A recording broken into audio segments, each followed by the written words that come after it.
का मुझे काम सौंपा गया है, तो मैं इस कार्यक्रम का हैदराबाद में बड़े संतोष के साथ इस कार्यक्रम का उद्घाटन करता हूं।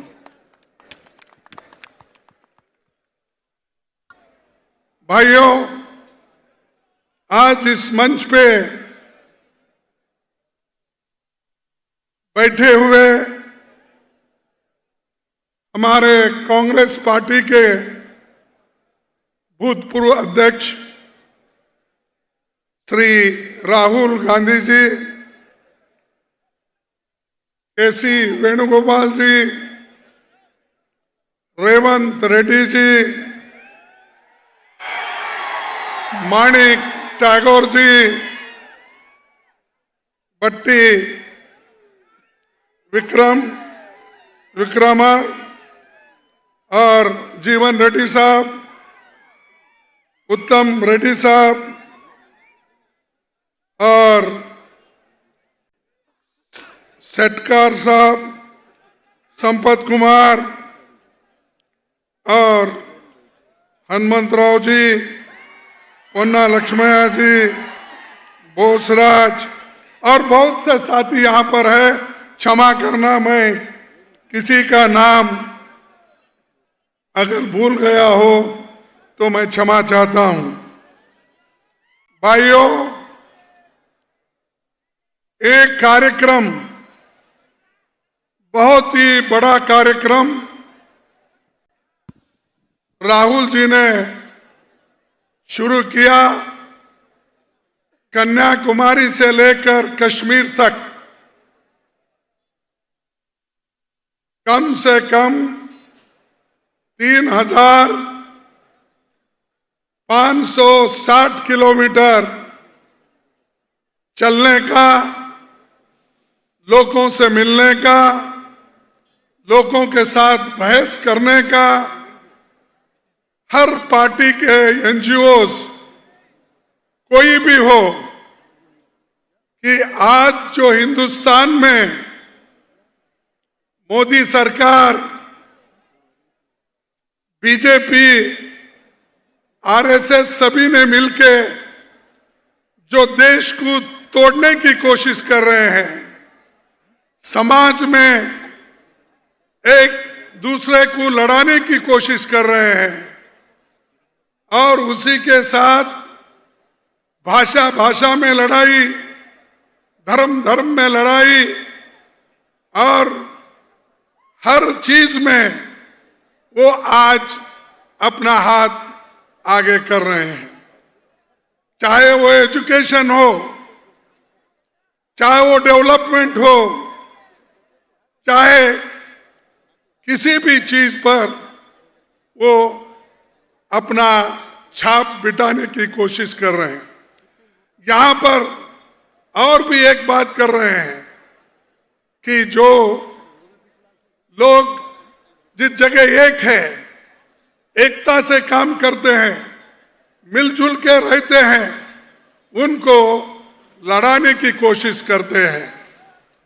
हैदराबाद स्टेट एक ऐसा स्टेट है जहां पर हिंदू, मुसलमान, सिख, ईसाई, पारसी सभी एक होकर, एकजुट होकर यहां रहते हैं और ये हमेशा हैदराबाद मशहूर है, खासकर तेलंगाना। मैं भी इसी एरिया से आता हूं, बाजू में रहता हूं। मैं समझता हूं रेवंत रेड्डी और हमारी कॉन्स्टिट्यूंसी लगी हुई है। तो ये मेरे लिए तो नया नहीं है और यहाँ का जो कल्चर है, यहाँ का मिलजुल है, सभी लोग जो मिल के रहते हैं, पहले हम देखते हुए आए हैं। अब मैं तो यहाँ से 55 साल से यहाँ पर आते जाते रहता हूँ, यहाँ के लीडरों से मिलता हूँ, यहाँ के लीडर मुझे मिलते थे और बहुत से सीनियर लीडर यहाँ अगर हम यहाँ से गुजरते थे तो हमेशा हमको बुला के अपना समझ के पार्टी की बात करते थे और मिलजुल के एक ऐसा मिलाप था वो कभी नहीं टूट सकता। तो हैदराबाद से, तेलंगाना से हमारा जुड़ाव है और कांग्रेस पार्टी एक ऐसी पार्टी है जो आपकी इच्छा थी, आपकी आशा थी कि तेलंगाना अलग बने, वो अगर किसी ने किया है कांग्रेस ने किया है। कांग्रेस आज आप जो चाहते थे वो देकर आप सभी को अपने पैर पे खड़ा होने के लिए आज इतना बड़ा निर्णय श्रीमती सोनिया गांधी जी ने लिया। तो इसलिए भाइयों, ये एक जो देन है इसको कायम रखने के लिए सेंट्रल गवर्नमेंट में कांग्रेस पार्टी को लाने के लिए आप सभी लोग पूरी ताकत लगाना जरूरी है। कोई भी हो, आज यहां पर केसीआर की हुकूमत है। केसीआर की हुकूमत कहां से आई? अरे तेलंगाना से आई और तेलंगाना के लोग उनको दिए, लेकिन उन्हीं लोगों को खत्म करने की कोशिश कर रहे हैं। जो लोग आपके हाथ में यहां पर डेवलपमेंट का झंडा दिया, उन्हीं को आप आज एक एक करके खत्म कर रहे हैं। किसी का लैंड छीन रहे हो, किसी को जबरदस्ती केस डाल रहे हो, किसी को दबाने की कोशिश कर रहे हो। तो मैं यही समझता हूं कि केसीआर में और मोदी में कोई फर्क नहीं है, दोनों एक ही है। क्योंकि हमारे कई बिल जो हम पार्लियामेंट में लाए थे, जरा चुप बैठिए, सुनो, उसके बाद फिर कूदेंगे चुनाव में। भाइयों, आप ये मत समझो कि आज जो केसीआर हर स्टेट जाकर मिल रहे हैं, किसी को गला लगा रहे हैं, किसी को शाल डाल रहे हैं, यहां से लेकर कलकत्ता गए, कलकत्ता से पंजाब गए, पंजाब से फिर तमिलनाडु गए, बेंगलुरु, सब जगह जा रहे हैं। क्यों भाई? पहले तो तुम अपना घर संभालो, और जो पार्टी कन्याकुमारी से कश्मीर तक जिंदा है, लड़ने के तैयार है, उसको आप कमजोर कर रहे हो। तो मैं पूछना चाहता हूं, अगर आप बीजेपी के उसूल के खिलाफ हैं, तो आप क्यों उनके कानून को पार्लियामेंट में सपोर्ट किया? जो 3 काले कानून आए थे, इन्होंने सपोर्ट किया, और ट्रिपल तलाक बिल को इन्होंने सपोर्ट किया। इतने मैं चीजें बताऊंगा। जब कभी भी हम लड़ते थे, मैं लीडर ऑफ कांग्रेस पार्टी का या लोकसभा में था, तो हम हर बिल को जब अपोज करते तो ये लोग उनसे मिलते थे, आज भी मिलते हैं। फिर दूसरी तरफ ये कहते हैं कि हम देश में जो है नॉन बीजेपी सरकार लाना चाहते हैं। अगर नॉन बीजेपी सरकार कोई लाएंगे, वो राहुल गांधी के नेतृत्व में, कांग्रेस के नेतृत्व में हम लाएंगे, हम लाएंगे। ये हमारे पास उतनी ताकत है। तो आपको मैं एक ही बात कहता हूं, ये जो केंद्र की भी सरकार है, ये बड़ी अजब सरकार है। मोदी का तो रोज देखते हैं, कभी वो टोपी पहनते हैं, क्या कभी रुमाल पहनते हैं, हर वेश में वो आते हैं, जैसा देश वैसा वेश वो करके चले जाते हैं। और मुझे ये महसूस नहीं, मुझे ये महसूस हो रहा है कि आप सबको भी मैं अवगत कराना चाहता हूं कि इस देश में सरकारी नौकरियां 13 लाख नौकरियां खाली है। 13 लाख वो रेलवे के हो, डिफेंस के हो, सिविल सर्वेंट्स के हो, 13 लाख वैकेंसीज है। और परसों मोदी जी 75,000 नौकरियां की सर्टिफिकेट बांट रहे हैं। अरे जिस जगह 13 लाख नौकरियां खाली है और SC, ST, OBC के लिए कम से कम 6 लाख नौकरियां खाली है, वो नौकरियां आप नहीं भर रहे हैं। आप अपने चाहते हुए लोगों को 75,000 की भर्ती करके मैं इतने नौकरी दिया, कहां से दिए भाई? ये तो सरकारी नौकरी है, वो भी 13 लाख है।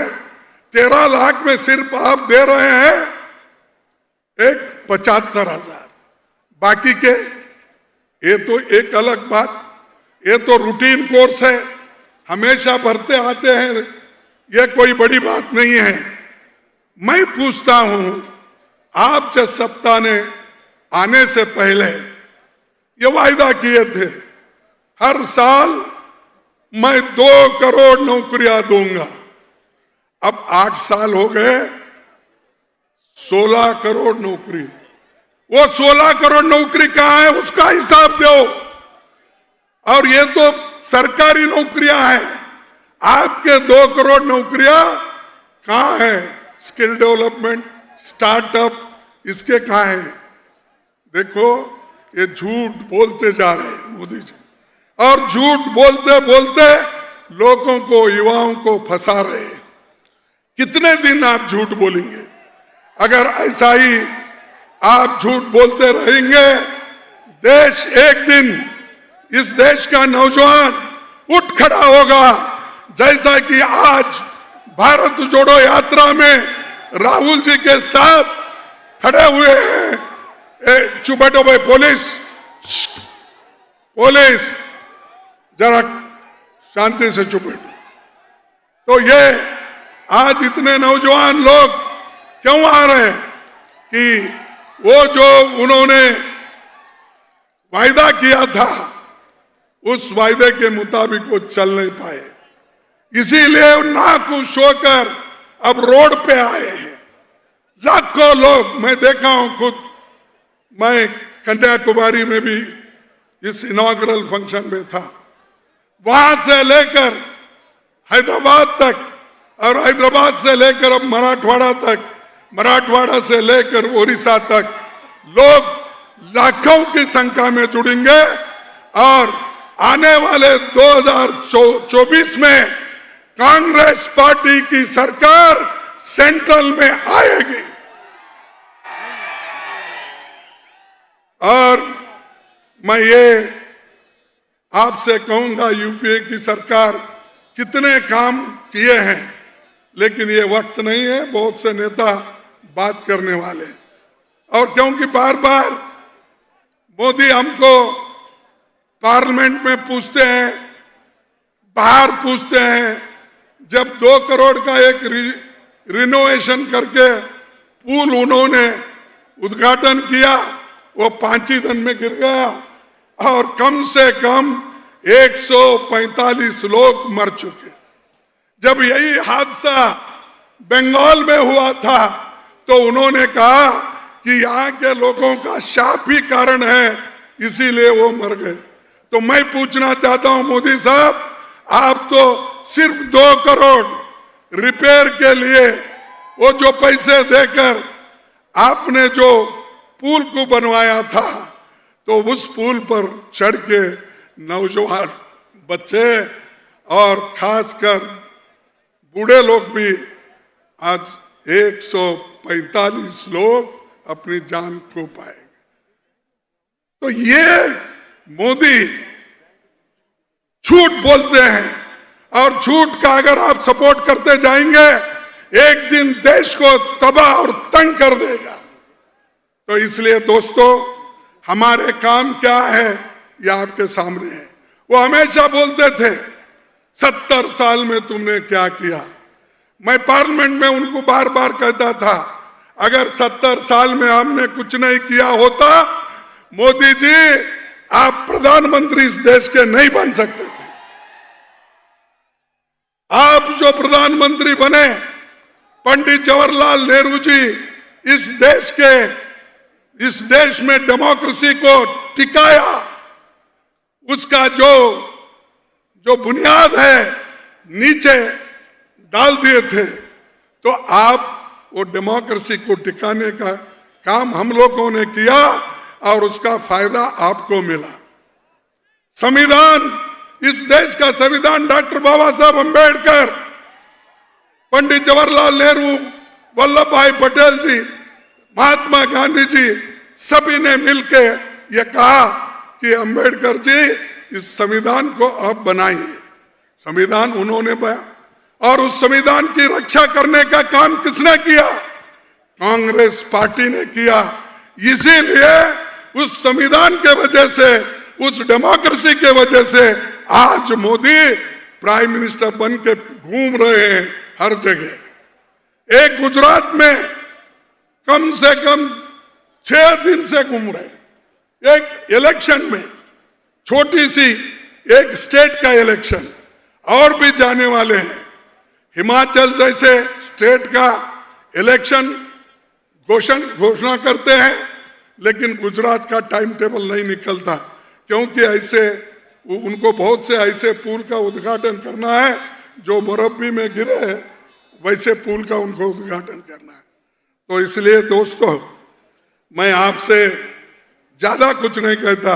महंगाई तो बढ़ रही है, अनएम्प्लॉयमेंट एक तरफ, महंगाई, पेट्रोल, डीजल, खाने की चीजें, हर चीज, बच्चों के पेंसिल, रबर, ऐसे चीजें भी मोदी ने जो नहीं छोड़ा, सब कुछ जीएसटी लगा दिया।